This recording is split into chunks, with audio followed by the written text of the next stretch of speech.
If you don't live in Utah, you probably don't spend much time wondering what Wanda Barzee looks like these days.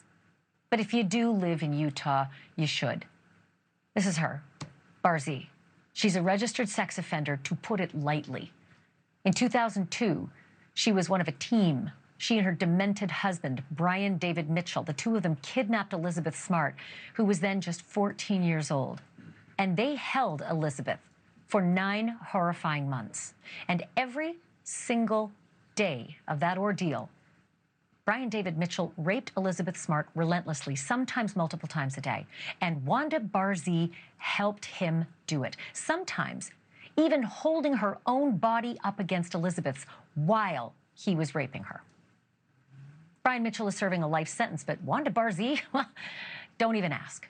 Somehow she got out and she's free. And she has been smiling in her sex offender photos for years now. Just take a look at that. Just take a look at your screen. That's a rogues gallery of the updated photos of Wanda Barzee, registered sex offender, each time she gets in for an updated mugshot. Somehow she thinks it's fun. Elizabeth Smart now says that their perverted partnership calls to mind another sick and twisted couple from the opposite end of the wealth and power spectrum. Jeffrey Epstein and Ghislaine Maxwell. Elizabeth Smart's latest book comes out days from now. It's called Detours, Hope and Growth After Life's Hardest Turns. Smart is also a mom and a wife and a child safety advocate. She's also a friend of this show, and I'm pleased to welcome her back. Hello, Elizabeth. It's good to see you again. Thank you for doing this. Oh, it's great to see you. Thank you for having me.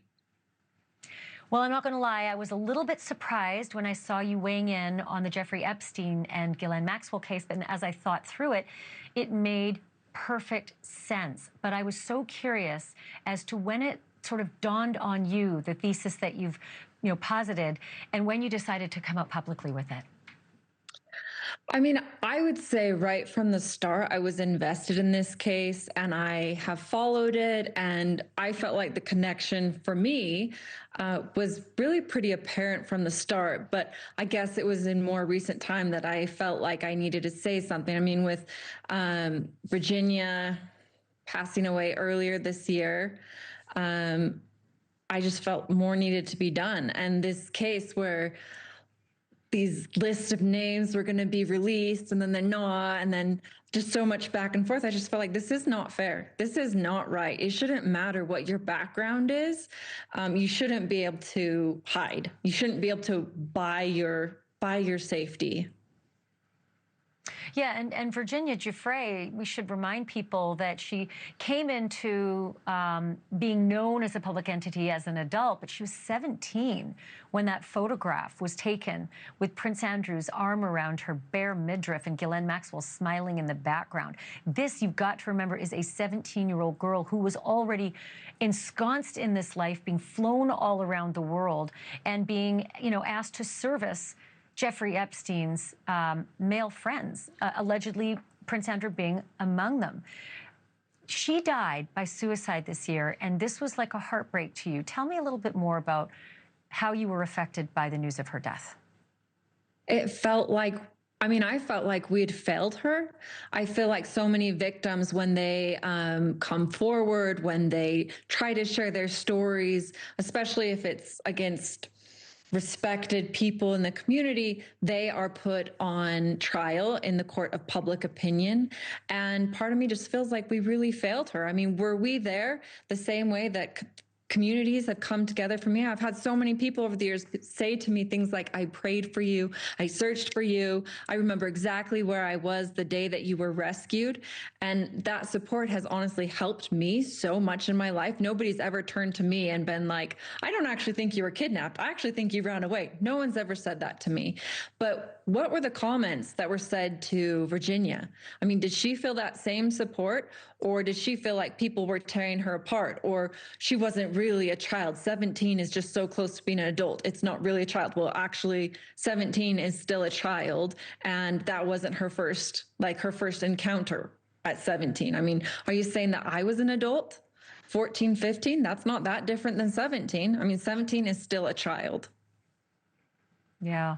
What do you attribute this to? Because we all saw the pictures of Brian David Mitchell and Wanda Barzee. They were just this frantically scattered, homeless couple, rife with all sorts of mental illnesses and just, you know, plagued with criminal intent in what they did to you. These were the first, some of the first, if not the first, mugshots that came out.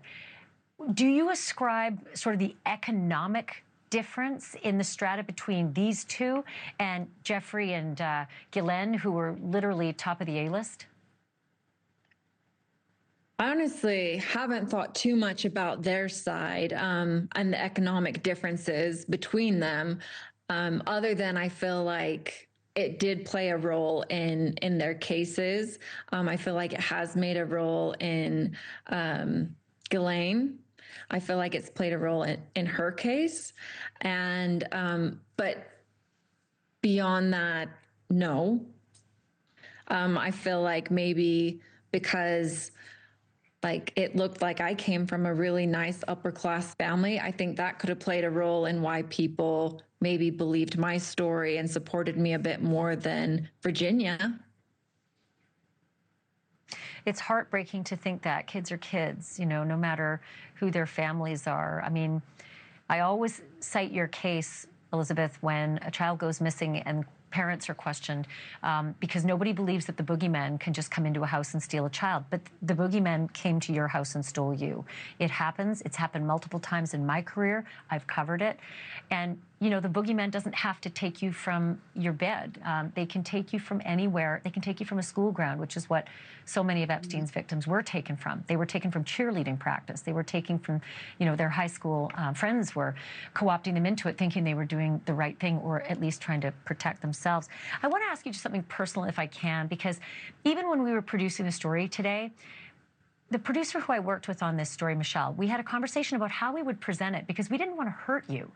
Telling the story of Barzee and her crimes and showing those mugshots, we were worried how it would be for you to see that and process it right before I was interviewing you. And it made me realize you're seeing it on the news all the time. She just made the news last week. How do you process this stuff, even 23 years later? I certainly am not happy about seeing her pictures in the news. There is a level of disappointment, I feel like, when it comes to her case specifically and knowing that she has been released and she's out. I also have to remind myself that it's really only about 1 in every 1,000 predators that actually is successfully prosecuted.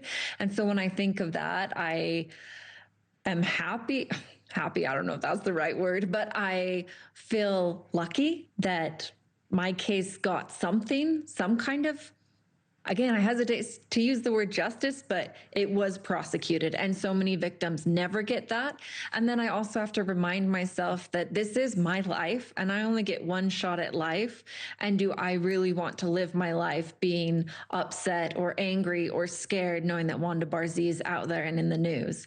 And maybe I'm just that stubborn, but I don't want to live my life unhappy. I mean, I want to have a wonderful life. I want to be happy. I want to do all the things I want to do.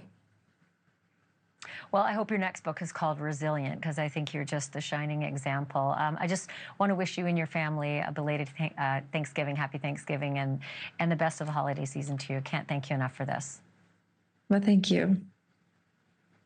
By the way, everyone, Elizabeth's new book is called Detours, Hope and Growth After Life's Hardest Turns. It comes out on December 16th, which is perfect in terms of holiday gift giving. Hint, hint, not a bad idea. Thank you for watching. Subscribe below and download our NewsNation app right now on your phone, and you will get fact-based, unbiased news for all Americans.